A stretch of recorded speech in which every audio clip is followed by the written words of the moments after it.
Last turn पे हम लोगों ने पॉलिनोमियल फंक्शन देखा था। पॉलिनोमियल फंक्शन में अब आपके सामने ये स्पेशल फंक्शन जो आएगा उसका क्वाड्रेटिक फंक्शन। ये रिपीटेटिव सी बात है, सेम चीज हम क्वाड्रेटिक इक्वेशन में भी पढ़ चुके हैं, ठीक है। अरे उससे मैं ये भी याद दिला दूं, आपके टेस्ट में क्वाड्रेटिक इक्वेशन भी आएगी 11th क्लास की, ठीक है। हो सकता है कि शायद उसमें नहीं लिखा गया था, लेकिन क्वाड्रेटिक इक्वेशन भी आएगी, टेस्ट में लिख देता हूं यहाँ पर, कोई ना देख पाए तो। टेस्ट में फंक्शंस तो आएगा ही, प्लस क्वाड्रेटिक इक्वेशन। चैप्टर था ना 11th क्लास वाला, वो 11th क्लास का चैप्टर भी आएगा, ठीक है। अब खैर क्वाड्रेटिक फंक्शन पे आते हैं। ये रिपीटेटिव सी बात लगेगी बहुत से स्टूडेंट्स को जिन्होंने पढ़ रखा है, लेकिन मैं फंक्शन डिफाइन करता हूँ। F x is equal to आपके पास लगा हुआ ए एक्स स्क्वायर प्लस में बी एक्स प्लस सी। आपको पता है सारे पॉलिनोमियल फंक्शन का डोमेन आर होता है। एक्स की जगह कोई भी रियल नंबर रखो, कोई प्रॉब्लम नहीं आएगी। ये नहीं कि डिनोमिनेटर में 0 आ रहा है कि रूट में नेगेटिव आ रहा है, कुछ नहीं आएगा ऐसा, ठीक है, सब ठीक है। तो f x is equal to ये हो गया, ठीक है। उसके बाद इसको थोड़ा सा सॉल्व करने के लिए क्या करते हैं कि मान लो y इज इक्वल टू, आप a कॉमन निकालोगे तो यहां पर x square plus b by a x plus c by a, perfect square में कन्वर्ट कर देंगे। ये a लिखा हुआ है, यहां पर x plus b by 2a का होल स्क्वायर माइनस में b square by 4a square plus में c बाई ए। देखो ना, परफेक्ट स्क्वायर में कन्वर्ट करने का तरीका मैंने बताया था कंप्लीटिंग द स्क्वायर मेथड से, कि जितना लिखा हुआ है उसका आधा लिख लो यहां, और जो यहां लिखा है उसका स्क्वायर सब्ट्रैक्ट कर दो।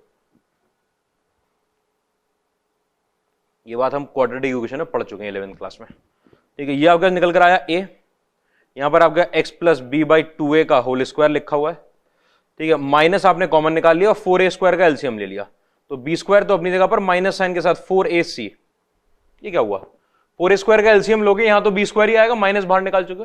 यहां पर a पहले से 4a मल्टीप्लाई हो जाएगा c के साथ, वो हो गया, और b स्क्वायर माइनस 4ac आपका d होता है, ठीक है। तो y की value y is equal to a के साथ लगा हुआ x प्लस बी बाई, बल्कि a को भी मल्टीप्लाई कर रहा हूं मैं अंदर, ये a के साथ लगा हुआ होगा x plus b by 2a का होल स्क्वायर, ठीक है, और माइनस साइन के साथ d अपॉन 4a।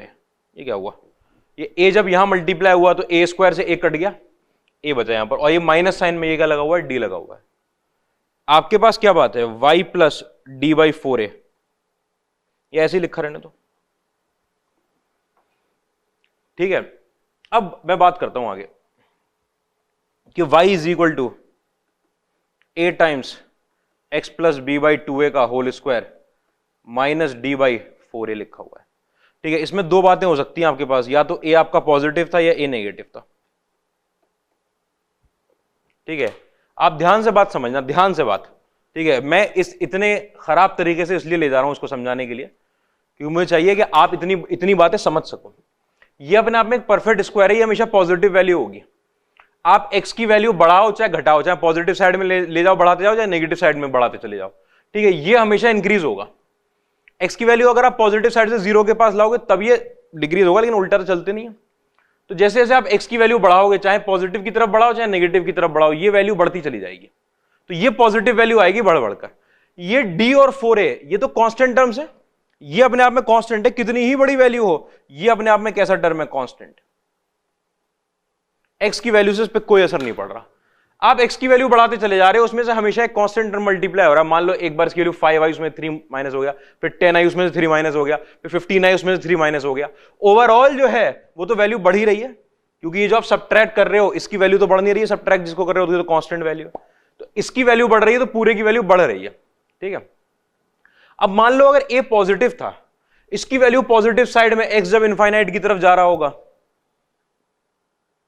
x जब इनफाइनाइट की तरफ जा रहा होगा तो x plus b by 2a का होल स्क्वायर भी जा रहा होगा इनफाइनाइट की तरफ। और अगर a पॉजिटिव है तो a मल्टीप्लाई कर दोगे तो भी पॉजिटिव नंबर मल्टीप्लाई करोगे भाई इनफाइनाइट की तरफ ही जाएगा। अच्छा, तो ये वैल्यू तो जा रही है इनफाइनाइट की तरफ, ठीक है। इसका मतलब ऊपर मैक्सिमम से मैक्सिमम वैल्यू जो ले सकती है ये वैल्यू इनफाइनाइट। इनफाइनाइट में से कोई कांस्टेंट टर्म घटाओगे कोई फर्क नहीं पड़ेगा, इनफाइनाइट आएगा आंसर। इसका मतलब मैक्सिमम से मैक्सिमम वैल्यू जो जा सकती है इसकी इनफाइनाइट तक जा सकती है। तो फिर पूछा जाए मिनिमम से मिनिमम वैल्यू क्या आएगी? मैक्सिमम तो आपको पता चल गया इनफाइनाइट है, मिनिमम क्या आएगी? आप सोच रहे मिनिमम क्या आएगी? अच्छा, वो तो कांस्टेंट वैल्यू है। ये अगर पूरा टर्म नेगेटिव हो जाए तो माइनस और माइनस करके और छोटी वैल्यू आ जाएगी, लेकिन ये टर्म तो कभी नेगेटिव नहीं होता। ये मिनिमम से मिनिमम कितनी वैल्यू देगा? इसकी मिनिमम वैल्यू मिनिमम वैल्यू, ठीक है, जब आपका x plus b by two a कितना हो जाए, 0 हो जाए, ठीक है, मतलब x की value minus b by two a पर, ठीक है, y कितना हो जाएगा उस टाइम पे, माइनस डी बाई फोर है।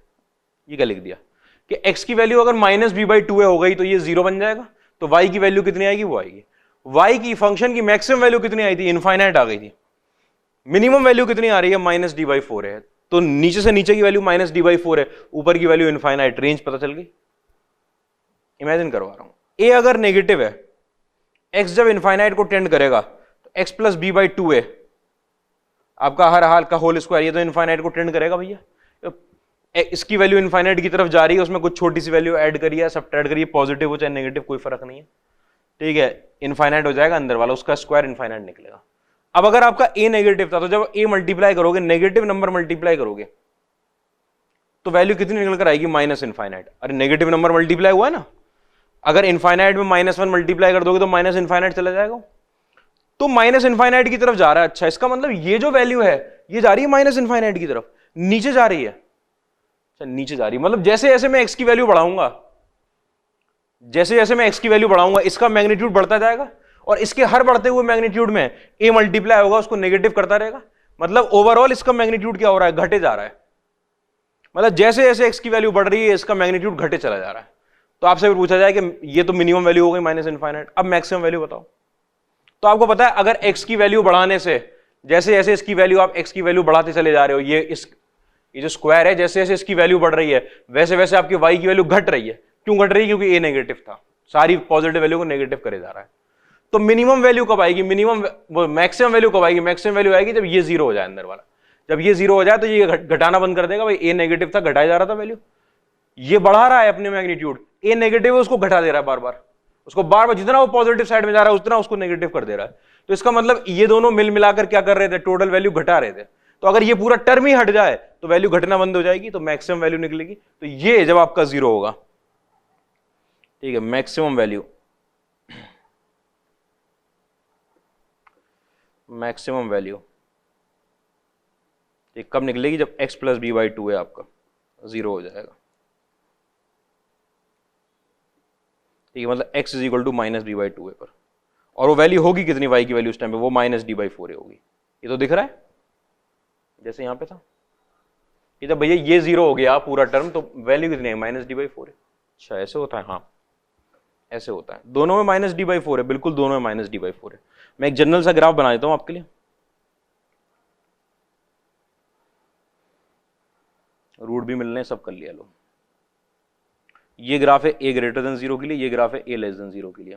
दोनों ही केस में जो मिनिमम वैल्यू, यहां पर जब मिनिमम वैल्यू आ रही है तो वो भी माइनस डी बाई फोर है। मिनिमम वैल्यू जो होगी फंक्शन की, जो मिनिमम वैल्यू होती है, फंक्शन की वैल्यू कोई सी भी हो, मिनिमम मैक्सिमम, मतलब किसी भी पॉइंट की वैल्यू हो, वो वैल्यू किसकी वैल्यू होती है, फंक्शन की, y की वैल्यू। तो कहां दिखेगी, y एक्सिस पे। अच्छा, ये जो मिनिमम वैल्यू आ रही है ये किस पॉइंट पर आ रही है, किस पॉइंट का मतलब कि x की किस वैल्यू के लिए ये निकल रही है, y की वैल्यू, तो x की किस वैल्यू के लिए निकल रही है, माइनस बी बाई टू ए के लिए। इसका मतलब ये वाला जो पॉइंट हो गया ये माइनस बी बाई टू है, x की वैल्यू कॉमा y की value minus D by four हो गया। तो जो रेंज हो जाती है फंक्शन की वो हो जाती है आपके पास माइनस डी बाई फोर है, नीचे से नीचे का पॉइंट से लेकर ऊपर तक। ये पॉइंट इंक्लूडेड है भाई, ये पॉइंट भी तो आ रहा है। नीचे कितना, नीचे से नीचे कितना गया graph, minus D by four है, ऊपर से ऊपर कितना जा रहा है, इनफाइनाइट। तो रेंज कितनी हो गई, माइनस डी बाई फोर से इनफाइनाइट। अच्छा, यहां पर देखो, ठीक है, आपको पता है ये वाला जो पॉइंट निकल कर आया था ये x की किस वैल्यू के लिए निकल कर आया था, माइनस बी बाई टू, और यहां पर भी कितना निकला था, माइनस डी बाई फोर है, माइनस डी बाई फोर है। अच्छा, क्या होगा यहां पर अगर कोई रेंज पूछ ले आपसे फंक्शन की तो रेंज आएगी माइनस इनफाइनाइट, नीचे से नीचे कितना गया ग्राफ, माइनस इनफाइनाइट, और ऊपर से ऊपर कितना गया आपका, माइनस डी बाई फोर है।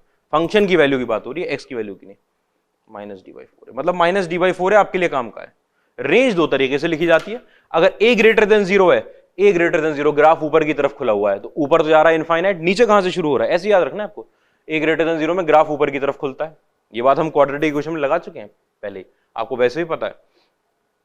तो रेंज कैसे लिखी जाएगी, रेंज आपको पता है कि ऊपर इनफाइनाइट जा रही है, नीचे वाला पॉइंट जो वर्टेक्स वाला पॉइंट हमेशा उसका y कोऑर्डिनेट कितना होता है, माइनस डी बाई फोर है। यहां पर देखो, अगर a नेगेटिव है, आपको पता है ग्राफ नीचे की तरफ, तो मिनिमम वैल्यू तो माइनस इनफाइनाइट, तो मैक्सिमम वैल्यू कहां कितनी आएगी, माइनस डी बाई फोर है, माइनस डी बाई फोर है। इस केस में आपके पास पॉइंट ऑफ मिनिमा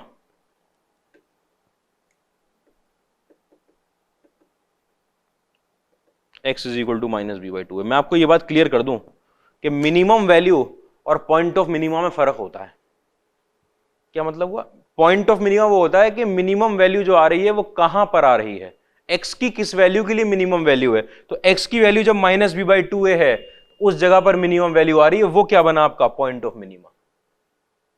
और जो ये पॉइंट ऑफ मिनिमा था, इसको फंक्शन में पुट करने के बाद फंक्शन का आंसर जो आ रहा है वो मिनिमम वैल्यू है ना, वो फंक्शन का आंसर मतलब y की वैल्यू, वो मिनिमम वैल्यू वो कितनी है, माइनस डी बाई फोर है, माइनस डी बाई फोर है। ऐसे ही वहां पर वो जो आपका माइनस डी बाई टू है, पॉइंट ऑफ मैक्सिमा जो लिखोगे वहां पर,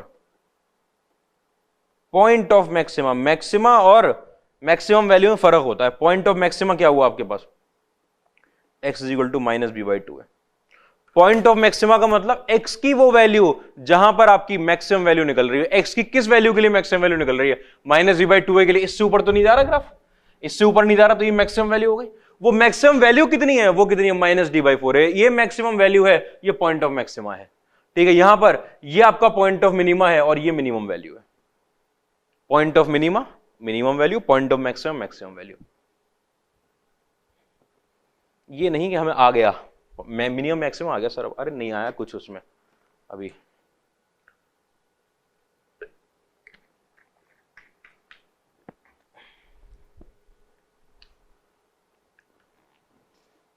आओ भाई देखें सर, मिनिमम मैक्सिमम करवा दो।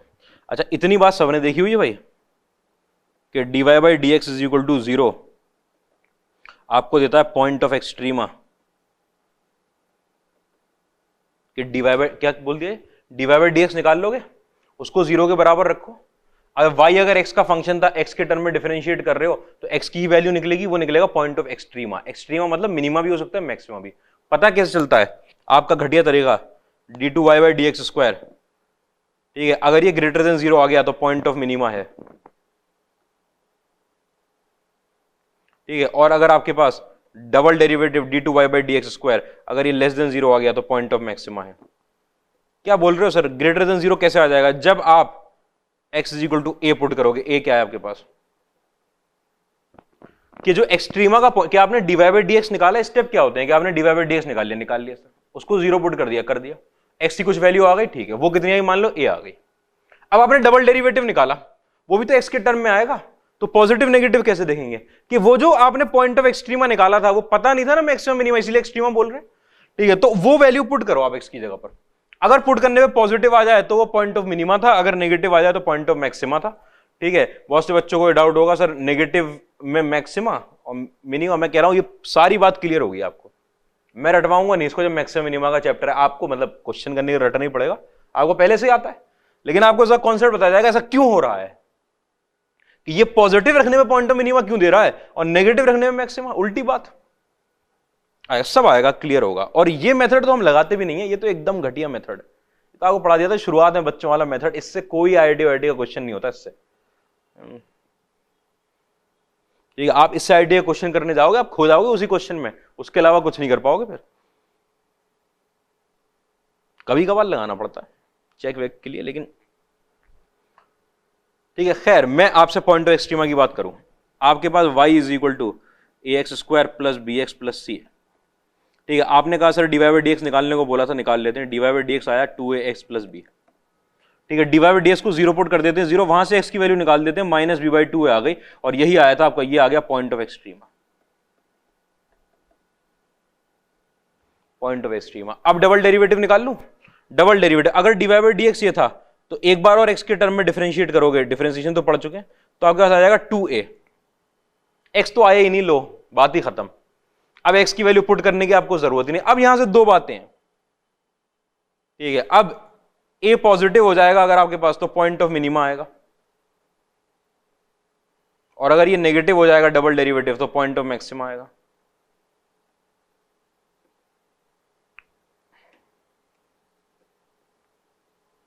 समझना बात, डबल डेरिवेटिव पॉजिटिव या नेगेटिव किस पे डिपेंड करता है, डबल डेरिवेटिव की वैल्यू तो 2a आ गई है, इसका मतलब a की वैल्यू पे डिपेंड करता है। अगर ए पॉजिटिव है तो पॉइंट ऑफ मिनिमा आएगा। आप सोचो ए पॉजिटिव में ग्राफ ऊपर की तरफ खुलता है, तो ये जो पॉइंट आया नीचे आया ना, ये पॉइंट ऑफ मिनिमा आया, ठीक है। अच्छा, d2y/dx² ये नेगेटिव आ गया, अच्छा ये नेगेटिव आ गया, ये नेगेटिव आ गया, तो ए के बराबर था 2a के बराबर, तो इसका मतलब ए नेगेटिव था तो ग्राफ ऐसा बना होगा नीचे की तरफ, डाउनवर्ड पैराबोला, तो उसमें ऊपर का पॉइंट होगा, ये वाला जो पॉइंट होगा ऊपर का पॉइंट होगा, वो क्या हुआ, पॉइंट ऑफ मैक्सिमम, ठीक है। ये वो जगह होती है टेंजेंट की स्लोप 0 होती है, सब बातें होती रहेंगी, पूरा चैप्टर है उसी के लिए, वही सबसे मुश्किल चैप्टर ही वही है, सबसे तकलीफदेह चैप्टर, मतलब ऐसा चैप्टर तकलीफ दे गया, कॉन्सेप्ट है आपको समझ में आ जाएंगे सारे कॉन्सेप्ट, ऐसा नहीं, सब कॉन्सेप्ट समझने में दिक्कत, कोई दिक्कत नहीं हो कॉन्सेप्ट समझने में, सब आ जाएगा, सब पूरा कॉन्सेप्ट आ जाएगा। तो क्वेश्चन आईआईटी देता है, और आईआईटी बहुत तकलीफदेह क्वेश्चन देता है, और हर साल देता है, एप्लीकेशन ऑफ डेरिवेटिव से 4 क्वेश्चन, ठीक है, बहुत तकलीफदेह।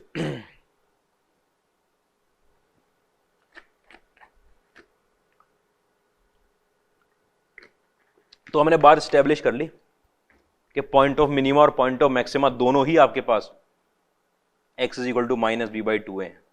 उस टाइम पे मिनिमम या मैक्सिमम वैल्यू आपको पता है y की वैल्यू निकल कर आई थी a, x + b/2a का होल स्क्वायर -d/4 है। आपको पता है ये पॉइंट ऑफ मिनिमा भी है जब a > 0 है, और ये पॉइंट ऑफ मैक्सिमम भी जब a < 0 है। इसका मतलब इसी पे निकलेगी मिनिमम और मैक्सिमम वैल्यू, तो -b/2x की जगह पुट करोगे, ये 0 बन जाएगा, y = -d/4 है, कोई तकलीफ की बात ही नहीं है। आपको वर्टेक्स निकालने में जरा सा भी जोर आ रहा हो कि सर हम नहीं याद कर पा रहे कि क्वाड्रेटिक का वर्टेक्स जो है वो -b/2 है, -d/4 है होता है, का हम नहीं याद कर पा रहे, कोई तकलीफ नहीं है आपके लिए, कोई तकलीफ नहीं। आपके पास क्वाड्रेटिक फंक्शन पड़ा हुआ है,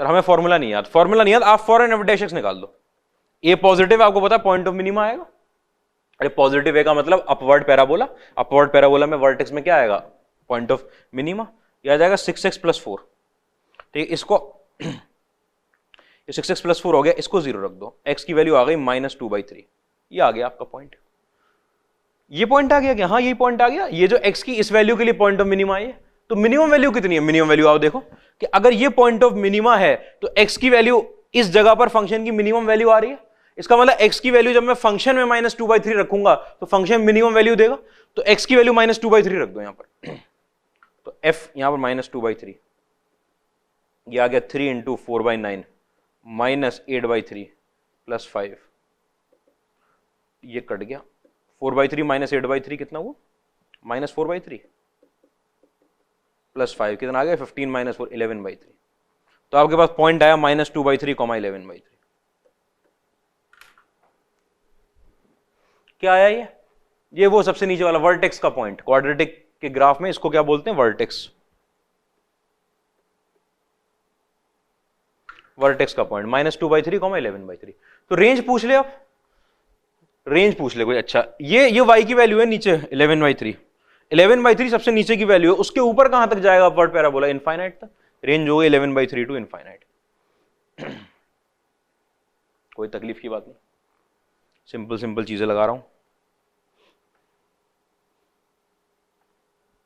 ठीक है। क्वाड्रेटिक फंक्शन पे इतनी मेहनत की हमको जरूरत है नहीं, वैसे आपको आता होगा, लेकिन जो स्टूडेंट नए आए, ठीक है, उनको नहीं आता हो सकता है।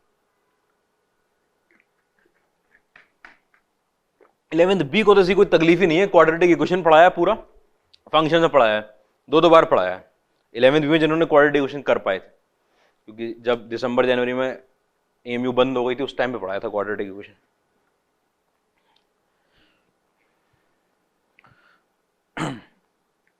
कहां पे, अच्छा उसके बाद आपके 6 केस जल्दी बना देता हूं, d > 0 में आपका a > 0, और दूसरा आपका d > 0 में आपका a < 0, ठीक है। पॉजिटिव d के लिए, d पॉजिटिव होने का मतलब 2 रियल रूट मिल रहे हैं, रियल एंड डिस्टिंक्ट रूट, अच्छा a > 0 है आपका, मतलब अपवर्ड पैराबोला, ऐसा बनेगा, d > 0 है लेकिन a < 0 है, मतलब ऐसा बनेगा, कोई तकलीफ नहीं, देखो 2 रूट निकल रहे हैं अगर अल्फा और बीटा, ठीक है। मैंने आपको बताया था ये लोकेशन ऑफ रूट्स में हमने ये वाली बात पढ़ी है, यहाँ से ये जो बिल्कुल वर्टेक्स वाली लाइन, ये x is equal to minus b by 2a की लाइन होगी। ठीक है, यहां पर क्या होता है, ये वाला ग्राफ यहां पर सिमेट्रिक होता है, इसके इधर और उसके जितने इससे जितनी दूरी पर बीटा होगा उतनी ही पीछे दूरी पर क्या होगा, अल्फा होगा।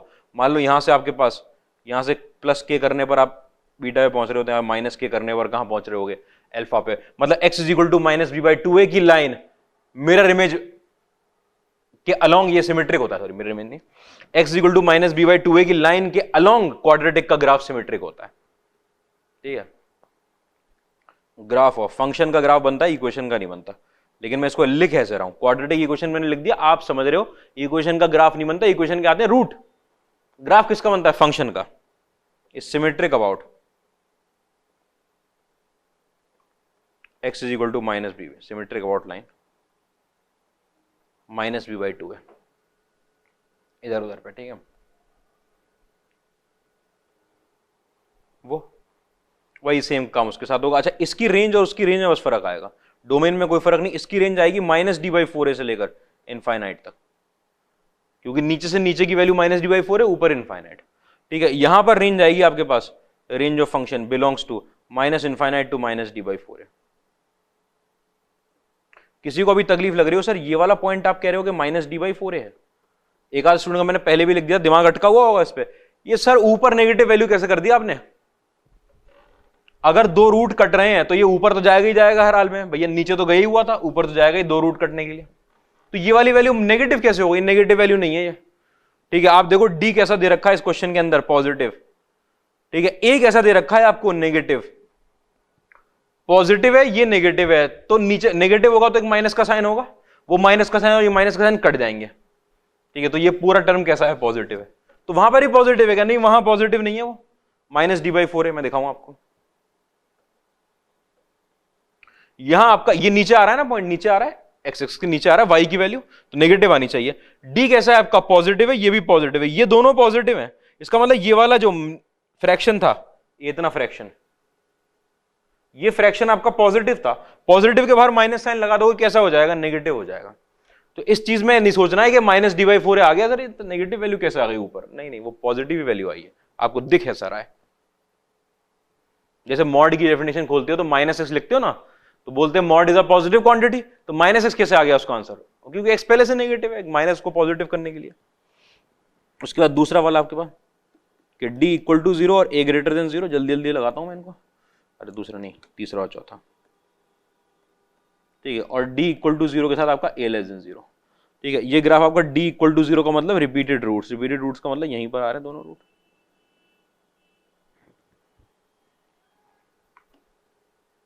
ठीक है, इस जगह पर तो इसकी मिनिमम वैल्यू के लिए इसका क्या होगा, यहां पर माइनस, ये वाला पॉइंट आज भी minus b by 2a vertex है ना, और comma minus D by 4a होता, माइनस डी बाई 4a होता, डी 0 हो गया, तो माइनस डी 0 हो गया, तो ये पॉइंट 0 बन गया। और आपको पता है, आपको ये वाली बात पता है कि अगर पॉइंट एक्स एक्सिस पर आया है तो उसका वाई कोऑर्डिनेट 0 होगा।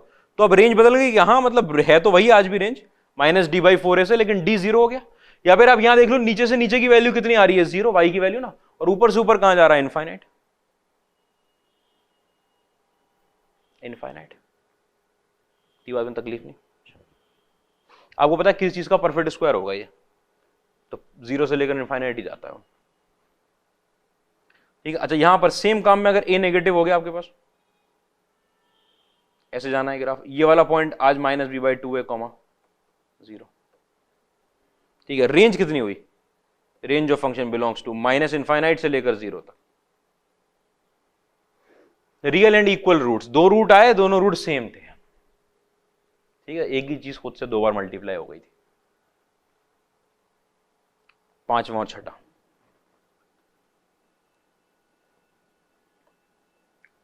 फिफ्थ और सिक्स में देखना भाई क्या हुआ, कि आपका d लेस देन 0 और a ग्रेटर देन 0, और d लेस देन 0 और a लेस देन 0। अगर d नेगेटिव है इसका मतलब कोई रूट नहीं आ रहा, a पॉजिटिव है तो अपवर्ड पैराबोला है। अगर मैं पैराबोला को नीचे से शुरू करूंगा, अपवर्ड पैराबोला, तो आपको पता है अगर मैंने नीचे से शुरू किया तो चलते चलते 2 जगह काट जाएगा, और अगर उसने 2 जगह काट दिया तो रूट आ जाएंगे, और आपके रूट आने नहीं है, d लेस देन 0 है, रियल रूट, ये रियल एक्सेस चल रही है, रियल नंबर है, बात हो रही है। इसका मतलब ऊपर ग्राफ बनेगा, ऊपर बनेगा तो a ग्रेटर देन 0 में वो उसे और ऊपर ले जाएगा, तो यहां नहीं काटेंगे, वो यहां नहीं काटेगा, रूट नहीं आएगा, ठीक है, रूट नहीं आया, एक्स एक्सिस को कट नहीं किया, रूट नहीं आया, ठीक है। यहां पे ये पॉइंट कितना आया, ये पॉइंट आज भी -v/2 है, कॉमा -d/4 है। फिर वही बात आएगी कि ये पॉइंट तो एक्स एक्सिस से ऊपर है, तो इसका y कोऑर्डिनेट नेगेटिव, कैसे नेगेटिव नहीं है, d नेगेटिव है, नेगेटिव और नेगेटिव पॉजिटिव बना देंगे, a पॉजिटिव पहले से, ठीक है। रेंज इसकी, रेंज में कोई तकलीफ ही नहीं, वही सेम रेंज -d/4a से लेकर इनफाइनाइट। अब वो ऐसी क्वाड्रेटिक को तो हम छोड़ देते थे, ऐसी क्वाड्रेटिक को जिसका d लेस देन 0 आता था, अरे उसके तो नो रियल रूट लिख के आगे बढ़ जाते थे आप। अरे ना रूट निकाले ना कुछ करना है, आपको फंक्शन देखना है, फंक्शन में उसके रूट की बात ही नहीं हो रही है, रूट की बात होती है इक्वेशन में, इक्वेशन के रूट्स आते हैं।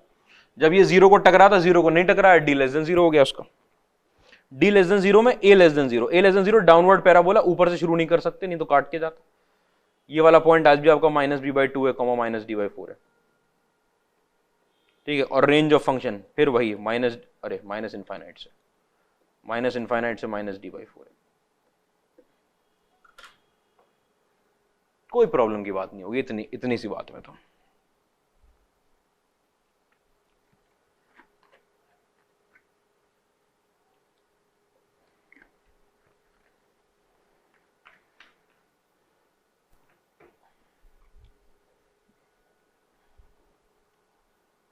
ठीक है, अच्छा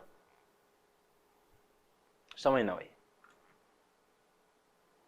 क्वेश्चन लिखता हूं मैं एक, डोमेन तो रियल नंबर है, मैं रेंज ही निकलवा रहा हूं सीधे सीधे। Range of y is equal to x² + x+1, ठीक है। मैं आपको एक बात बता रहा हूं, आपके लिए बहुत फायदा रहेगा अगर आप ये क्वेश्चन याद कर लो, बहुत बार आएगा, क्योंकि x² + x+1 की रेंज कितनी होती है, ठीक है।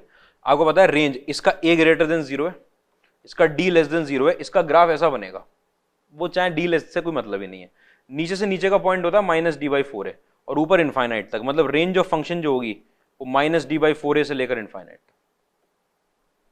ये कैसे पता चला कि -d/4a से इनफाइनाइट? ये a ने बताया कि अपवर्ड पैराबोला था अगर, तो ये नीचे वाला पॉइंट जो आएगा ये इनफाइनाइट नहीं आएगा, ये आएगी मिनिमम वैल्यू जो कितनी आई, -d/4a।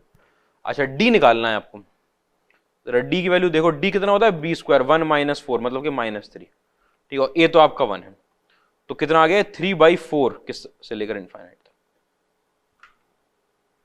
फंक्शन की रेंज मतलब y की वैल्यू, आप इसको ऐसे भी लिख सकते हो, y बिलोंग्स टू, y की वैल्यू तो होनी है, y की वैल्यू अगर x² + x+1 के बराबर है, तो आप ऐसे लिख सकते हो कि x² + x+1 कहां से कहां के बीच में लाई करता है, 3/4 से लेकर इनफाइनाइट के बीच में, कि नीचे से नीचे की मिनिमम से मिनिमम वैल्यू जाती है उसकी 3/4, और ऊपर की वैल्यू कहां जाती है, इनफाइनाइट जाती है। देखो इसकी वैल्यू 3/4 से इनफाइनाइट जा रही है, 3/4 से शुरू हुई, इनफाइनाइट चली गई, ये क्या चीज थी, एक्स एक्सिस, ठीक है, कहीं एक्स एक्सिस को नहीं टकराई वैल्यू, देख लो, इतनी बात में कोई तकलीफ ना हो, ठीक है।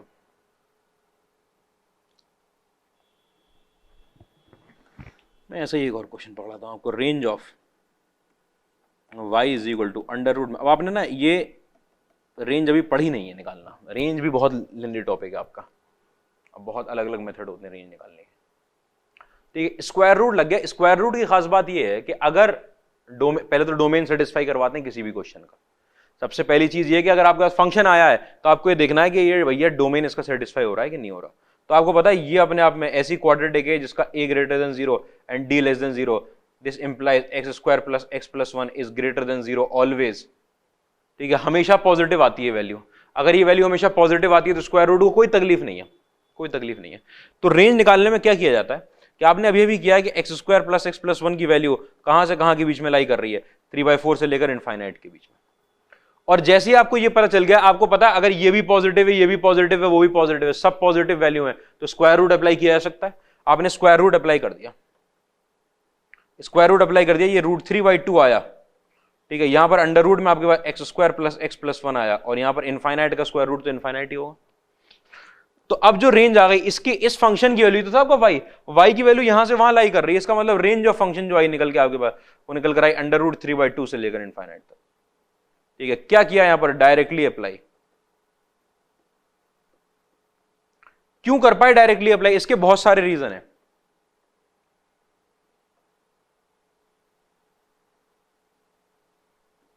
उसमें सबसे बड़ा रीजन जो है ना, सबसे बड़ा रीजन वो ये है कि square root is an increasing function.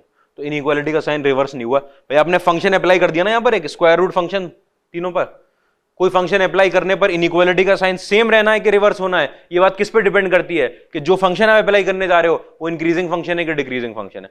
तो स्क्वायर रूट एक इंक्रीजिंग फंक्शन होता है, आप एक्स की वैल्यू बढ़ाते जाओगे स्क्वायर रूट की वैल्यू बढ़ती जाती है। ठीक है, तो वो बात है अभी, वो सब आएगी जब रेंज पढ़ेंगे ढंग से, अभी ढंग से रेंज पे कहां है।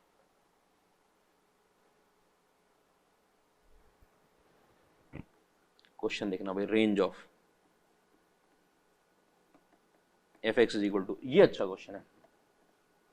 ये जब शुरुआत में रेंज पड़ी हुई होती है ना, तो इसका आंसर लिखा जाता है गलत mainly. Range of f x is equal to x square minus 3x plus 2, minus 3x plus 2, यही है, ठीक है। आपको पता है रेंज ऑफ फंक्शन, रेंज जो होगी x square minus 3x plus 2 की रेंज निकालता हूं, ये बिलोंग करेगा माइनस डी बाई 4a से लेकर इनफाइनाइट तक। कैसे पता चला ये माइनस डी बाई 4a से? आपको पता है कोई भी quadratic minus D by 4a से इनफाइनाइट तक जाती है। चलो डी बता दो, डी की वैल्यू कितनी आई है? 9 माइनस 8, मतलब कि 1 आई है डी की वैल्यू, 4 है, माइनस 1/4 से लेकर इनफाइनाइट तक।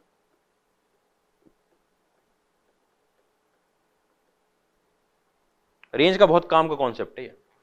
अच्छा, x square minus 3x plus 2 की वैल्यू माइनस 1/4 से लेकर इनफाइनाइट तक जा रही है। अगले पॉइंट पे लिखता हूं, x square minus 3x plus 2 की वैल्यू माइनस 1/4 से लेकर इनफाइनाइट तक जा रही है। ठीक है, स्क्वायर रूट लगाना है इस पे। आपको पता है स्क्वायर रूट इनफाइनाइट पे लग जाएगा, इस पे लग जाएगा, इस पे स्क्वायर रूट नहीं लगेगा।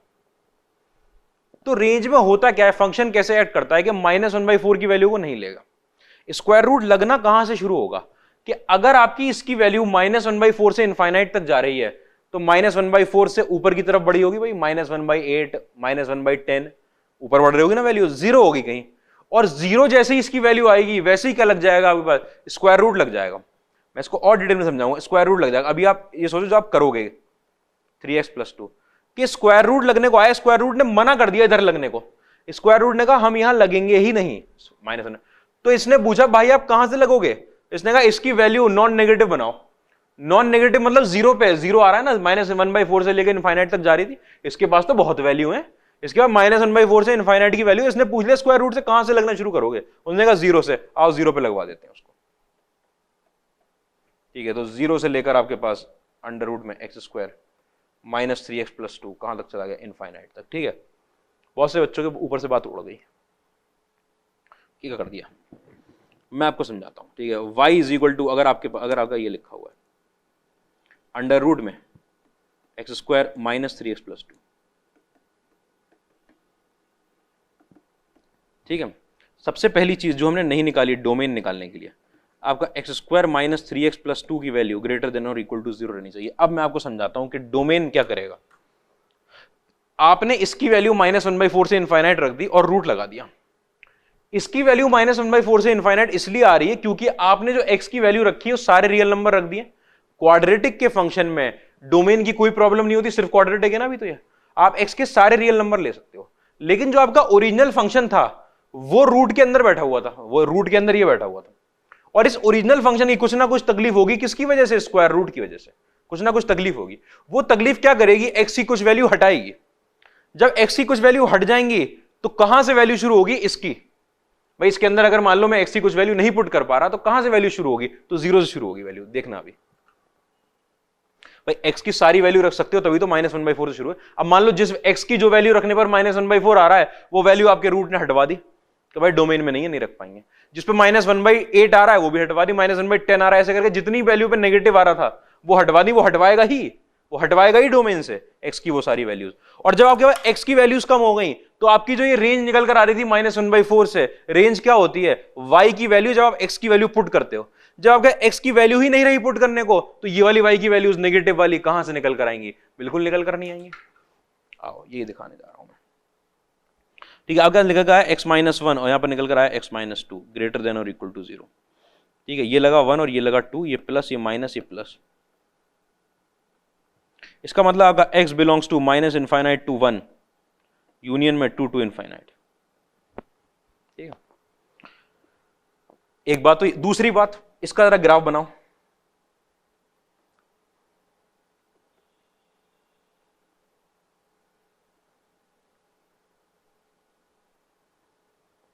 ऐसे तो बनेगा ग्राफ भाई, x की वैल्यू, इसके रूट क्या है इस क्वाड्रेटिक के, एक 1 और एक 2, इसका मतलब 1 और 2 पे x काट के जाएगा फंक्शन। ये किसका ग्राफ बना दिया, स्क्वायर रूट वाले का? नहीं, ये मैंने ग्राफ बनाया y is equal to x square minus 3x plus 2।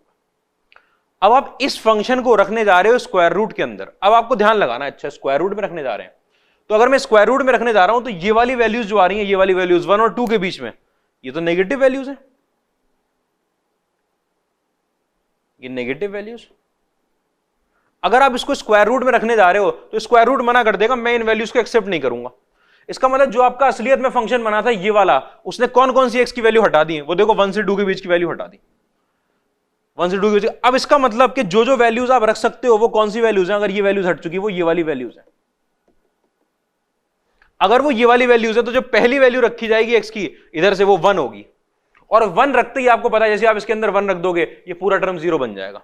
तो कहां से वैल्यू स्टार्ट होगी, 0 से स्टार्ट होगी, और उसी पे क्या लग कर आएगा, आपका स्क्वायर रूट लग कर आएगा, जो मैंने लगाया था, जो मैंने लगाया था। आपका स्क्वायर रूट अप्लाई, आपका तरीका यही है कि आपने इस पे स्क्वायर रूट अप्लाई किया, यही मेथड लगाते हैं हम। अच्छा जितना पार्ट रेंज में नहीं है वो हटा दो। कैसे हटा दे, अपने आप मर्जी से हटा दे। अरे अगर वो रेंज में, अगर वो रूट इसको एक्सेप्ट नहीं कर रहा है ना, इसका मतलब आपने उसका डोमेन निकाला नहीं है, डोमेन निकाल के एक्स की वैल्यू कम करी नहीं है आपने, तो इसकी नेचुरल डोमेन पे, इसकी नेचुरल डोमेन कितनी होती है, नेचुरल डोमेन क्या चीज होती है सर? अरे नेचुरल डोमेन जो फंक्शन बिलोंग कहां से कहां डिफाइन होता है, नेचुरल डोमेन इसकी, नेचुरल डोमेन है आर। लेकिन जो आपका फंक्शन था, फंक्शन तो ये था, ये थोड़ी था फंक्शन आपका, ये था। इसकी नेचुरल डोमेन आर नहीं है, इसकी तो डोमेन निकलेगी। अब आप इसको एक्ट करवाए दे रहे हो इसकी डोमेन पे, इसकी डोमेन से हमें कोई मतलब ही नहीं, हमें तो इसकी चाहिए थी डोमेन। ठीक है, तो ये अपने आप में जो, अगर आप रिस्ट्रिक्टेड डोमेन पे रेंज निकाल रहे हो, अच्छा इसका मतलब कि फंक्शन का जो डोमेन आ रहा है हमारे फंक्शन का, वो माइनस इनफाइनाइट से 1 यूनियन 2 से इनफाइनाइट आ रहा है। इसकी रेंज निकल कर आई है रियल नंबर पे। आपको किस पे निकालनी है, आपको माइनस इनफाइनाइट से 1 यूनियन 2 से इनफाइनाइट के डोमेन पे निकालनी है। तो वो इसका मतलब ये हुआ कि डोमेन को रिस्ट्रिक्ट किया गया, नेचुरल डोमेन को। तो range of a function in restricted domain, ये एक टॉपिक है पूरा रेंज में। ये तो बिल्कुल सिंपल क्वेश्चन था उसका, हम तो उसमें बहुत मुश्किल क्वेश्चन में चले जाते हैं। ठीक है, तो खैर अभी आपको ये बात समझ में आई होगी कि वो वैल्यू अपनी -1/4 से इनफाइनाइट तक देता, लेकिन वो अगर अकेला होता तब ये काम करता। वो अभी बैठा है रूट में, रूट मना कर देगा, एक्स की वैल्यू 1 से 2 के बीच में बिल्कुल नहीं लोगे। अगर एक्स की वैल्यू 1 से 2 के बीच में नहीं लोगे तो माइनस जो नेगेटिव वैल्यूज आ रही थी सारी, वो इसीलिए तो आ रही थी क्योंकि एक्स 1 से 2 के बीच में लिया गया था। स्क्वायर रूट ने मना करवा दिया, नहीं लोगे, नहीं लोगे तो स्क्वायर, ये वैल्यूज हटने के बाद क्वाड्रेटिक की वैल्यूज कहां से शुरू हुई, 0 से। फंक्शन की वैल्यू 0 से, 0 से कहां तक, इनफाइनाइट तक। और 0 से इनफाइनाइट पे क्या लग गया आपका, रूट लगने को तैयार है कि हम लगेंगे। तो रेंज कितनी हो गई आपकी, 0 से infinite. Range of function belongs to 0 to infinite.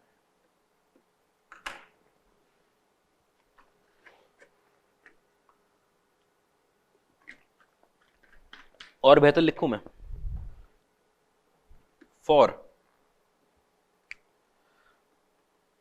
For this restricted domain, natural domain थोड़ी है क्वाड्रेटिक का, ये तो रिस्ट्रिक्टेड है।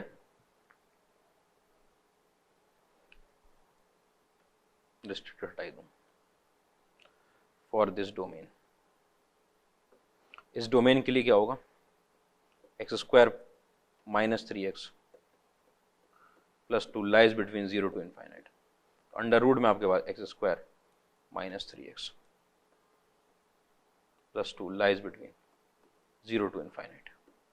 इतनी बात में आपको तकलीफ नहीं होगी, मुझे पूरी उम्मीद है। एक सेकंड,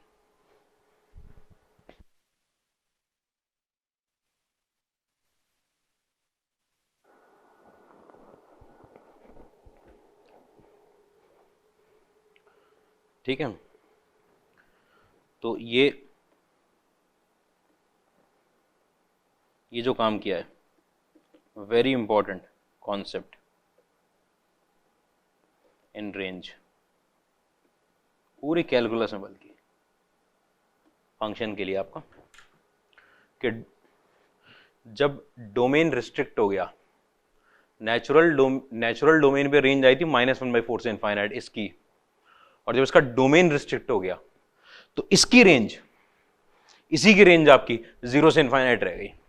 -1/4 से इनफाइनाइट थी, लेकिन डोमेन नहीं निकाला था, डोमेन रिस्ट्रिक्ट हुआ, रेंज कम हो गई क्योंकि x की वैल्यूज कम हो गई। x की इन वैल्यूज के लिए तो निकल रहा था -1/4 तक, ये वैल्यूज ही हटा दी x की, तो इन पे फंक्शन की वैल्यू ही नहीं मिलेगी, वैल्यू नहीं मिलेगी, यहां से शुरू हुई। बहुत काम का कॉन्सेप्ट है, पूरे डिफरेंशियल कैलकुलस में आपको आएगा बीच बीच में तकलीफ देता हुआ ये। डोमेन रिस्ट्रिक्ट होता है तो रेंज कम हो जाती है, आप डोमेन इतनी बार निकालना भूलोगे वहां उन क्वेश्चंस में।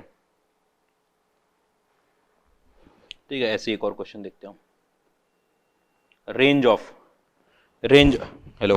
Of fx is equal to minus under root में, अरे स्क्वायर रूट पे लगा देता हूं, स्क्वायर रूट के अंदर -3x² प्लस 4x -5। ठीक है, इसकी रेंज बतानी है।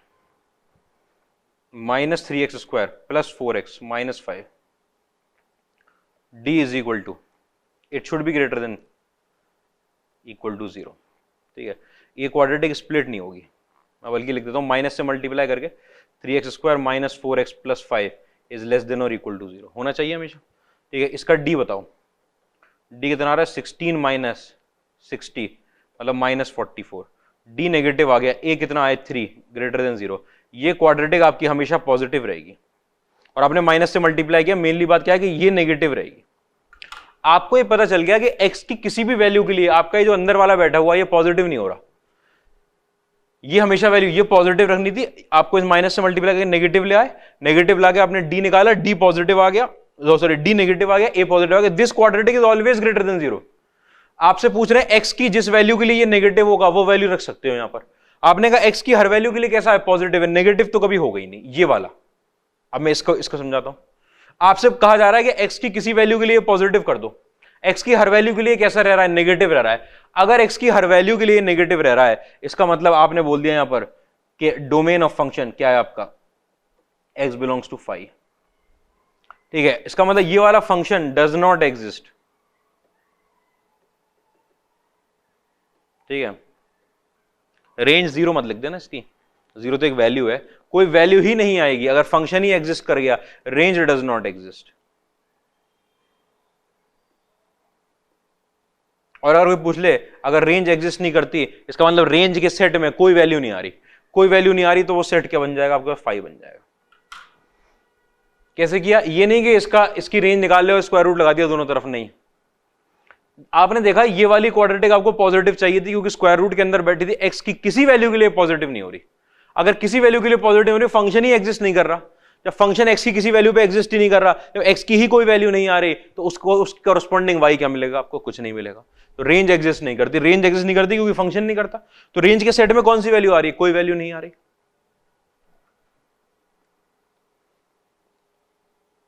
ठीक है, इतनी बात है, मुझे लगता है कोई प्रॉब्लम नहीं होगी। उसके बाद रेंज की बात होगी, इसमें छोटी छोटी रेंज अभी पढ़ा नहीं हमने, रेंज का टॉपिक आता है पूरा पूरा रेंज ऑफ फंक्शंस से, उसके अंदर देखते रहेंगे इसको। अगली चीज आपके पास graph of algebraic function by wavy curve method. वही इनइक्वालिटी वाला मेथड, उसको वेवी कर्व मेथड भी बोलते हैं, इनइक्वालिटीज मेथड। आप इनइक्वालिटी को सॉल्व करने के लिए रफ ग्राफ भी ड्रॉ कर सकते हो, इनइक्वालिटीज मेथड। ठीक है, वेवी कर्व मेथड आपका इनइक्वालिटीज मेथड हो गया। तो ग्राफ ऑफ एल्जेब्रिक फंक्शन, तो हम रफ ग्राफ बनाते हैं। एक तो वेवी कर्व मेथड से बनाया जाता है आपका रफ ग्राफ, ठीक है। उसके बाद ट्रांसफॉर्मेशन ऑफ ग्राफ से हम लोग दूसरी जगह आप ग्राफ पढ़ते हो, ट्रांसफॉर्मेशन ऑफ ग्राफ में, जहां से आप ग्राफ बनाना सीखते हो कि इस फंक्शन में अगर ये चेंज किया गया तो ग्राफ में क्या चेंज आएगा, ऐसा करके। तीसरा, आप इंक्रीजिंग डिक्रीजिंग फंक्शन में जाकर रफ ग्राफ खींचना सीखते हो कि कहाँ ऊपर कहाँ नीचे, मैक्सिमम मिनिमम मिलके सब रफ ग्राफ बनाना वो सब। ठीक है, तो इनइक्वालिटीज मेथड में, तो इनइक्वालिटीज मेथड में एग्जांपल से शुरू करता हूं। आपके पास y इज इक्वल टू आपके पास x² - 5x + 6 आ गया, क्वाड्रेटिक है, पैराबोला बनना है, अपवर्ड पैराबोला, a पॉजिटिव है। ठीक है, मेथड क्या है आपके पास कि आपने लिखा है इसको ब्रेक करके x - 2 × x - 3। ठीक है, x-2 x-3 रख दिया, नंबर ये ग्राफ बनाना है अब तो। ठीक है, यहां पर आएगा 2 और यहां पर आएगा 3। ठीक है, करना क्या है आपको, आपको साइन स्कीम बनानी है। किसकी साइन स्कीम बनानी है? इसकी साइन स्कीम बनानी है। इसकी साइन स्कीम में आपको पता है ये इधर प्लस आएगा, 3 पे माइनस आएगा, इधर प्लस आएगा। क्यों? 3 ऑड पावर के ब्रैकेट से आया है, साइन चेंज हो जाएगा इनइक्वालिटी का। 2 इस ब्रैकेट से आया, इसकी पावर भी ऑड है, साइन चेंज हो जाएगा। ठीक है, अब जो नेगेटिव है उस जगह पर क्या है, मतलब इसकी साइन स्कीम थी ना, ये नेगेटिव है, ये किसके बराबर है? y के बराबर। इसका मतलब इस इंटरवल में आपका y नेगेटिव है, तो ग्राफ कहां होगा? नीचे। 2 और 3 पर क्या हो रहा है? 2 और 3 पर रूट मिल रहे हैं, इसका मतलब ग्राफ इन पॉइंट्स को भी टच करेगा। और इस जगह पर पॉजिटिव होने का क्या मतलब है? अगर ये पॉजिटिव है, इसका मतलब y पॉजिटिव है, ग्राफ ऊपर जाएगा। तो देखो 2 और 3 पर रूट मिले, नेगेटिव नीचे की तरफ गया और इन पे पॉजिटिव था, ऐसे क्या बनकर आ गया आपका? Upward parabola. Upward parabola. ठीक है, दूसरा y is equal to x-1 का होल स्क्वायर के साथ x-2 स्क्वायर लगा दिया। फैक्टराइज फॉर्म में पहले से ही लिखा है, इनइक्वालिटी निकालनी आपको आती है। ये लगाया आपने 1, ये लगाया आपने 2, आपने इधर लगाया प्लस 2, जिस ब्रैकेट से आया उस ब्रैकेट की पावर ऑड है, साइन चेंज हो जाएगा। 1 जिस ब्रैकेट से आया है उसकी पावर इवन है, साइन चेंज नहीं होगा, नहीं होगा। ठीक है, ये साइन स्कीम बन गई इसकी मतलब y की, मतलब y यहां पॉजिटिव है, यहां नेगेटिव है। अगर y यहां नेगेटिव है तो यहां नीचे जाएगा, यहां भी नीचे जाएगा। अब एक बात जो दिमाग में आती है कि पॉजिटिव चला गया और नेगेटिव चला गया। जैसे ही आपने ये काम कर दिया ना, आप मुझे बताओ x की वैल्यू अगर मैं 1 रखूंगा, x की वैल्यू इज इक्वल टू, इसका रूट है एक 1 और एक 2। ठीक, अगर मैंने x की वैल्यू 1 रख दी तो y की वैल्यू 0 हो जाएगी। x इज इक्वल टू 1 पे आपका y 0 नहीं आया, आपका y तो नीचे चला गया ना, नेगेटिव y इसके कॉरेस्पॉन्डिंग वैल्यू। तो ये ग्राफ नहीं बनता। ग्राफ क्या बनेगा आपके पास? देखो कि 1 और 2 के बीच में नेगेटिव है, लेकिन 1 पे वो अपना रूट लेने आएगा वापस, 1 को टच किया। अब अगर यहां पॉजिटिव होता तो y पॉजिटिव हो गया होता, ऊपर चला गया होता, लेकिन यहां नेगेटिव है, इसका मतलब इस तरफ भी y कैसा है? नेगेटिव है। नेगेटिव है तो वापस नीचे मुड़ जाएगा और इधर कहां चला गया? ऊपर। सीधी सीधी लाइनें नहीं है, वो कर्व होगा, घुमा घुमा। ठीक है, आप उसे बना। क्या बोला ये? यहां पर नेगेटिव था, यहां क्यों आया सर वापस? यहां इसलिए आया कि x इज इक्वल टू 1 पर y की वैल्यू 0 हो रही थी, मतलब x इज इक्वल टू 1 पर रूट था, वो अपना रूट लाने के लिए x एक्सिस पर टच किया और वापस नीचे क्यों चला गया? क्योंकि नेगेटिव ही था, आगे भी इधर भी नेगेटिव ही था। नेगेटिव कहां होता है? नीचे। क्या चीज नेगेटिव थी? किसकी साइन स्कीम है? इसकी। ये किसके बराबर है? y के बराबर, मतलब y नेगेटिव था। y नेगेटिव कहां मिलता है? नीचे, उधर पॉजिटिव। देखो आराम से,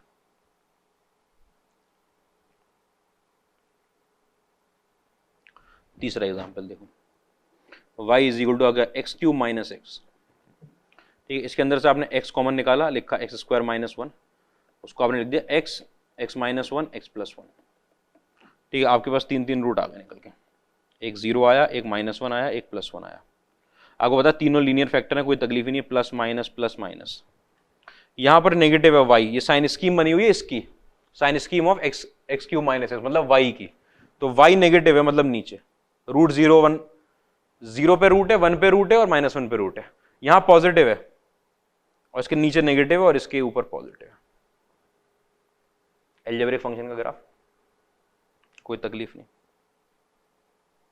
अब मैं आपको दिखाऊं ग्राफ की शक्ल कैसी भी हो। y is equal to x minus 1 की पावर में 50, x माइनस 2 की पावर में 51, x माइनस 3 की पावर में 52 और x माइनस 4 की पावर में 53। आपको फर्क किस बात से पड़ता है इनइक्वालिटी निकालते में, कि पॉजिटिव पावर है कि नेगेटिव पावर है? रूट तो फैक्टराइज फॉर्म में तो दे ही रखा है,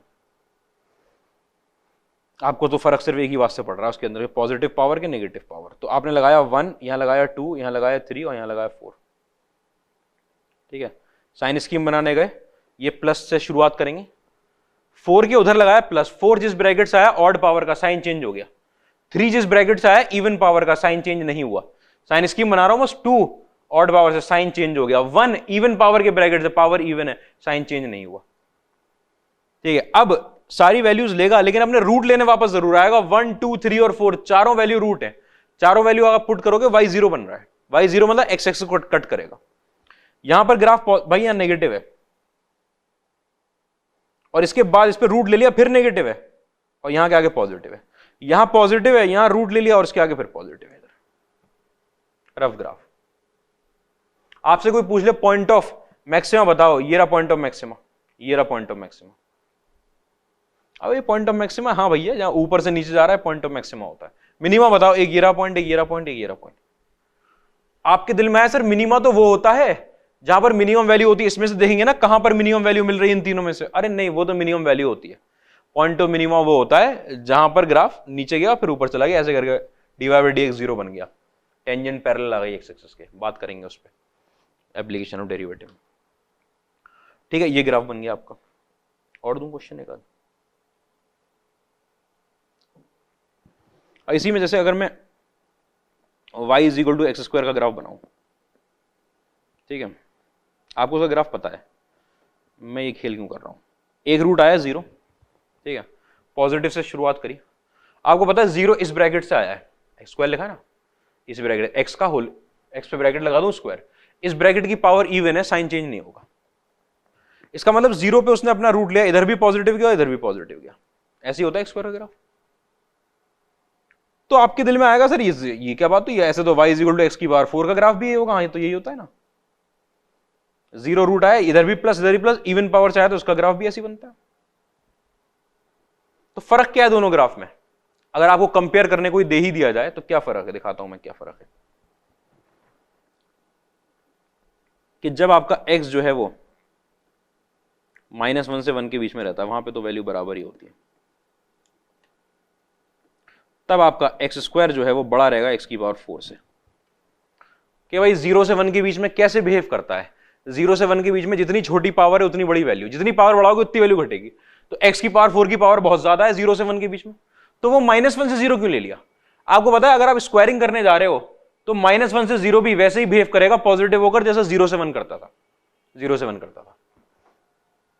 ठीक है, तो x, अच्छा, और जब आपका x जो है वो 1 से बड़ा है या फिर आपका x -1 से छोटा है तो एक्स स्क्वायर छोटा हो जाएगा x की पावर 4 से।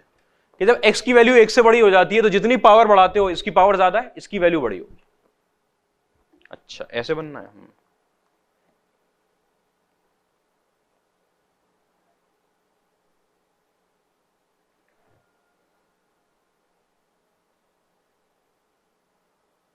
एक्स स्क्वायर का ग्राफ,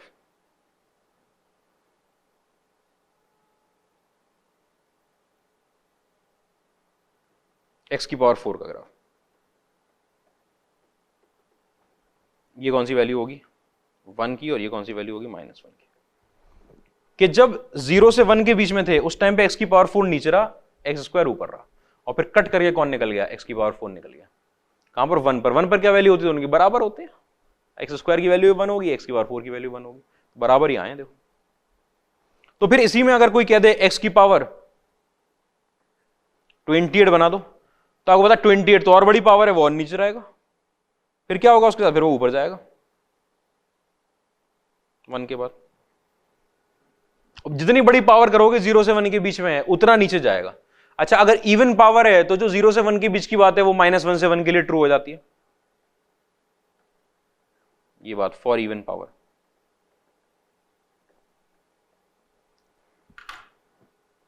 क्यों -1 से 1 के बीच में ट्रू हो जाती है? क्योंकि -1 से, क्योंकि 0 से -1 से 0 के बीच की जो वैल्यू होती है, जब आप उनका स्क्वायरिंग करने जाओगे तो पॉजिटिव हो जाएंगी, वो वैसे ही बिहेव करेंगी जैसा कौन बिहेव कर रहा था 0 से 1 के बीच की वैल्यूज। ठीक है, तो ये तो कंपैरिजन हुआ इनका। उसका ऑड पावर में दिखा दूं जो भी था point, y is equal to x cube लिखा हुआ है, y is equal to x cube. ठीक है, y is equal to x cube में आपको पता है इधर कि ये 0 आया, इधर प्लस आया, और 0 जिस ब्रैकेट से आया है उसकी पावर ऑड है तो साइन चेंज हो गया, ऐसे उठा ऐसे गया, भाई पॉजिटिव था और फिर नेगेटिव, ये और ये घुमाए 2 बार, एक बार टर्न यहां पर लिया, एक बार टर्न यहां पर लिया एक्स क्यूब का। तो फिर इस तरीके से तो सब ऑड का ऐसे आएगा। हाँ बिल्कुल, सब ऑड का ऐसे होता है। y is equal to x की पावर 5 का ग्राफ भी ऐसे ही आएगा सेम। फर्क क्या पड़ता है कि जब आप 0 से 1 के बीच में चल रहे हो x को लेकर, ठीक है, तो उस टाइम पे एक्स क्यूब आपका बड़ा रहेगा किससे? x की पावर 5 से। कोई तकलीफ नहीं है इसकी बात में, ठीक है, एक्स क्यूब बड़ा रहेगा x की पावर 5 से। आओ,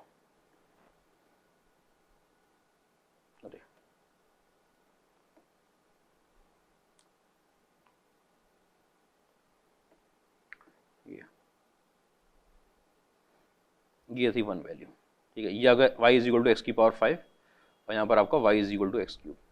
तो 1 से बड़े में क्या हो गया, जब 1 बड़ा हुआ तो आपको पता है बड़ी पावर बड़ी वैल्यू देगी, इज लेस देन कि 1 तक तो 1 तक तो ठीक है, एक्स की पावर 5 नीचे था, एक्स क्यूब बड़ा था, जिसकी पावर ज्यादा है उसकी वैल्यू कम, और 1 के बाद जिसकी पावर ज्यादा है उसकी वैल्यू ज्यादा। इधर क्या होगा, इधर आप देखना कि -1 से x की वैल्यू जब आपकी -1 से 0 के बीच में रहती है, उस टाइम पे जब आप क्यूब करोगे, आप सोचो कि वही नेगेटिव वैल्यू मैं -1/2 ले लेता हूं, आपने क्यूब किया इसका, ये आ गया आपका -1/8, ठीक है, और आपने -1/2 की पावर में अगर 5 कर दिया तो इसकी वैल्यू आ गई -1/32। कौन सी वैल्यू, मैग्नीट्यूड किसका बड़ा है, आपको प्रॉब्लम क्या थी, प्रॉब्लम तो यही थी ना कि x की वैल्यू जब आपकी 0 से 1 के बीच में रहती है तो मैग्नीट्यूड इसका बड़ा हो जाता है। तो x की वैल्यू जब आपकी -1 से 0 के बीच में रहेगी तब भी मैग्नीट्यूड तो x क्यूब का ही बड़ा रहेगा।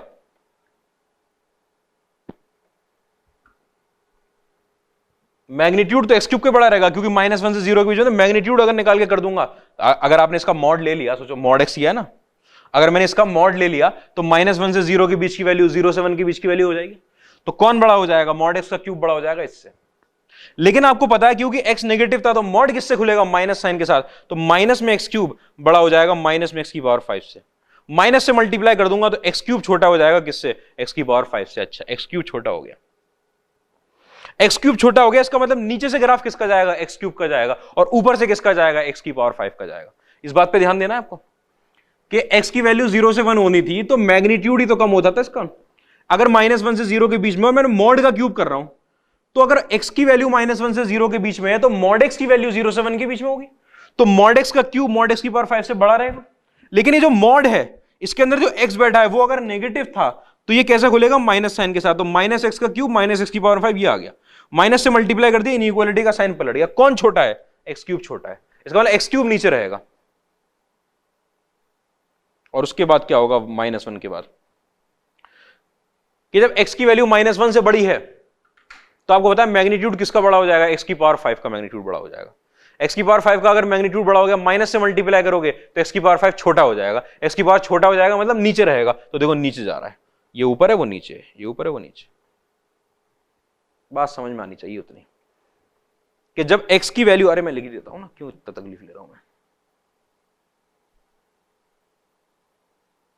कि जब आपका x इज लेस देन -1, ठीक है, तो आपको पता है कि मॉड्यूलस ऑफ x का अगर मैं क्यूब करूं और मॉड्यूलस x की पावर में 5 करूं तो बड़ा कौन सा आएगा, x की पावर 5 का मैग्नीट्यूड बड़ा होगा भाई।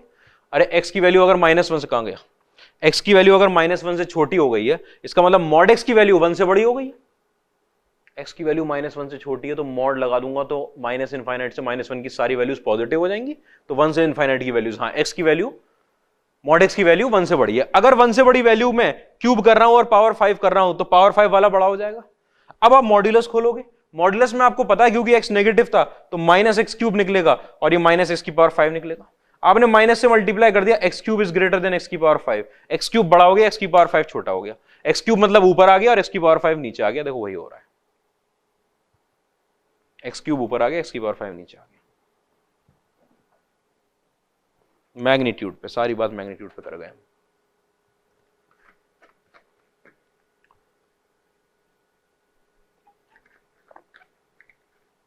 इतनी बात में कोई तकलीफ नहीं होगी, याद रखना है आपको। उसके बाद जैसे क्वेश्चन आया मेरे पास,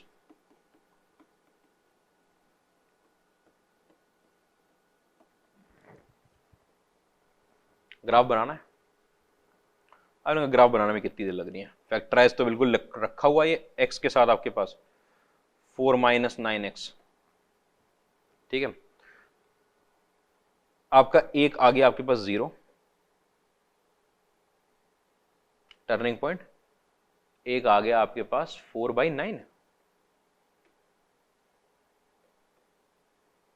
ठीक है। 4/9, 9 से 9 कट जाएगा x की वैल्यू में, 4 ठीक है। एक टर्निंग पॉइंट ये आया, एक टर्निंग पॉइंट ये आया। अब मैं आपको बताऊं कि जब वो साइन स्कीम बनाते थे उसके अंदर मैंने इनइक्वालिटी जब पढ़ाई थी 11 में तो रूल्स लिखवाए थे, और आपको भी रूल्स पता होंगे कि साइन स्कीम बनाने से पहले आप make all x positive, factorise पहला स्टेप था, फैक्टराइज द गिवन टर्म, ठीक है। उसके बाद मेक ऑल एक्स पॉजिटिव, सारे एक्स के बाहर प्लस का साइन लगा होना चाहिए, इसके बाहर प्लस लगा है, उसके बाहर, इसकी वैल्यू क्या इससे मतलब नहीं, मुझे इसके बाहर प्लस होना चाहिए, उसके बाहर ही प्लस होना चाहिए। मैंने माइनस से मल्टीप्लाई कर दिया, माइनस में यहां लग गया एक्स, यहां पर 9x - 4, इतनी बात में कोई तकलीफ नहीं है। अब आपको इसकी साइन स्कीम बनाना आती है, वो बाहर वाले माइनस को भी छोड़ो, इसकी साइन स्कीम हमें पता है। साइन स्कीम ये क्या कहता है आपका कि सबसे पहले प्लस से इधर शुरुआत करो, फिर ये 4/9 किससे आया, जिस ब्रैकेट से आया उसकी पावर ऑर्डर है माइनस साइन, सब लीनियर फैक्टर है, प्लस माइनस प्लस कर दिया, ठीक है। ये तो बन गई उसकी साइन स्कीम कि ये जब x की वैल्यू आपकी 4/9 से बड़ी है तो ये पॉजिटिव रहेगा। अगर ये पॉजिटिव वैल्यू और उसके बाहर माइनस लग गया है तो इधर का साइन पलटेगा, इधर का साइन पलट गया, देखो माइनस हो गया। और इस बीच में अगर ये वैल्यू नेगेटिव थी और बाहर माइनस लगा है तो पॉजिटिव हो गया, साइन पलट गया, ठीक है। और ये पॉजिटिव था, बाहर माइनस लगा, ये हो गया, तो ये आई रियल साइन स्कीम, ये आई। तो मैं आपको एक बात बताता हूं कि अगर कभी भी आपने इनइक्वालिटी के रूल फॉलो किए, कैसे फॉलो किए, मेक ऑल एक्स पॉजिटिव, तब आप अगर बाहर एक माइनस लगकर आ गया आपके पास तो आप जो साइन स्कीम बनाओगे उसे प्लस साइन के साथ शुरू नहीं करोगे। आज तक जो बनाते आते थे उसे क्यों करते थे, क्योंकि उसमें बाहर प्लस लगा होता था, तो लिखा तो नहीं जाता था, तो आपको पता है प्लस लगा होता तो लिखा तो जाता ही नहीं, तो बाहर जो लगा हुआ होता है यहां पर एक साइन, उस साइन से स्टार्ट करते हैं, ये नहीं कि प्लस से स्टार्ट करेंगे। ये बाहर माइनस लगा है, आप माइनस से स्टार्ट करोगे, माइनस प्लस माइनस, साइन वैसे ही चेंज होगा, बाकी सारी बातें से। अब जैसे आपने ये कर दिया तो मैं अब अगले पेज पर आ जाऊं, 0 4/9 माइनस प्लस माइनस, कोई तकलीफ होनी नहीं है, इधर पॉजिटिव है, दोनों रूट ये थे, नीचे इधर नेगेटिव है, इधर नेगेटिव। बात समझ में आ रही है। डाउनवर्ड पैराबोला बना के आपको साइन स्कीम लगाने के लिए प्लस माइनस प्लस कैसे देखना पड़ता है वो आप ऐसे देखते हो।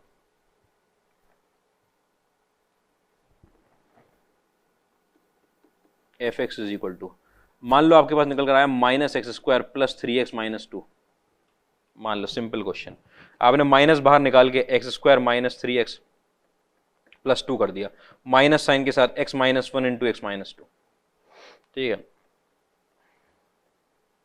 आपने 2 पॉइंट बिछाए, एक लगाया 1 एक लगाया 2।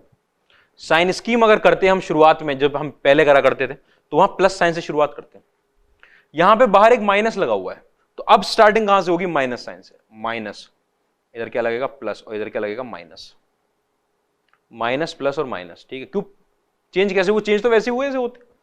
आपको ग्राफ बनाना है, आपको ग्राफ बनाना है, प्लस से मतलब इधर ऊपर आएगा, उधर नीचे जाएगा, इधर नीचे जाएगा। तब आपके दिल में सवाल आएगा, सर इनइक्वालिटी में हमने कभी नहीं किया ऐसा आज तक। तो मैं बताऊं, इनइक्वालिटी अगर मान लो ये आपके पास ग्रेटर देन इक्वल टू 0, अगर इनइक्वालिटी का क्वेश्चन होता तो आप इसे माइनस में x - 1 x - 2 लिखते, ग्रेटर देन इक्वल टू 0, और माइनस से मल्टीप्लाई करके x - 1 × x - 2 लेस देन और इक्वल टू 0 कर देते कि नहीं कर देते, माइनस से। तो इनइक्वालिटी में क्या होता है, दोनों साइड कुछ ना कुछ होता है आपके पास करने के लिए। अगर दोनों साइड आपका अगर इक्वेशन है या इनइक्वेशन है तो आप कोई ऑपरेशन दोनों साइड लगा सकते हो। फंक्शन में आप उधर तो नाम लिखा है, इधर फंक्शन लिखा है, ठीक है, इधर दोनों साइड कोई ऑपरेशन नहीं लग सकता। जब आप ग्राफ बनाने जाओगे तो इसी का बनाओगे, इसका माइनस कहीं नहीं जाएगा, वहां चला जाता है। वहां पे अगर मैं आपको ग्राफ दिखाऊं तो आप कहोगे सर इसका जो ग्राफ आता, सॉरी इसकी जो इनइक्वालिटी सॉल्व होती तो 1 और 2, ये प्लस ये माइनस ये प्लस, हमें लेस देन चाहिए, ये आता, ये आता। मैं कहूं वहां देख लो, तुम्हें अगर इससे देखना है, अभी जो सिखाया उससे, तो मैं उससे दिखा देता हूं। क्या था, अरे पूरे ही पेज लेना पड़ जाएगा। ये था ना आपके पास माइनस में, ये था माइनस में x - 1 x - 2 is greater than और इक्वल टू 0। कॉन्सेप्ट क्लियर करते चलना है हमारा, कोई बात रहनी नहीं चाहिए, ठीक है। आपने कहा सर ये लगाया 1 और ये लगाया 2, अगर बाहर माइनस लगा है तो माइनस से शुरुआत करें, ये रहा माइनस, ये रहा प्लस, ये रहा माइनस। आपको चाहिए क्या था, ग्रेटर देन और इक्वल टू 0। ग्रेटर देन कहां पर आता है, प्लस साइन के साथ, प्लस साइन के साथ आता है, क्या वैल्यू निकल कर आई 1 से 2, कोई असर नहीं पड़ेगा, वहां भी 1 2 आया था, यहां भी 1 2। लेकिन अगर आपके पास इनइक्वेशन है तो इनइक्वेशन में दोनों साइड ऑपरेशन लग सकता है, दोनों साइड ऑपरेशन लग सकता है, तब आप माइनस से मल्टीप्लाई करके माइनस हटा दिया करते थे। अगर आप वो माइनस हटा दिया करते थे तो आपको ये नहीं आता है, ठीक है। इसमें अगर माइनस बाहर रह गया है तो आप स्टार्टिंग माइनस से करोगे, ठीक है, इतनी बात में मुझे उम्मीद है कि आपको कोई प्रॉब्लम नहीं होगी। खत्म करते हैं यहां पर। ठीक है, टेस्ट की बात हाँ फिर से बता दूं भैया, अगर आपका नोटिस ना पहुंच पाएगा, क्वाड्रेटिक इक्वेशन भी आएगा, फंक्शंस तो आ ही रहा है, क्वाड्रेटिक इक्वेशन भी फंक्शंस भी, दोनों चैप्टर आएंगे। ठीक है, ऐसा करते हैं 11th के एक चैप्टर का टेस्ट इंक्लूड करते रहते हैं। ठीक है, मैट्रिक्स डिटरमिनेंट वगैरह के टेस्ट तो हो गए, तो उससे आगे बढ़ जाना है हमको। ठीक है, लेंदी चैप्टर है, अभी काफी टाइम चलने वाला है, आप लोग क्वेश्चन करना है इसके, नेक्स्ट टर्न पे देखते हैं बाकी।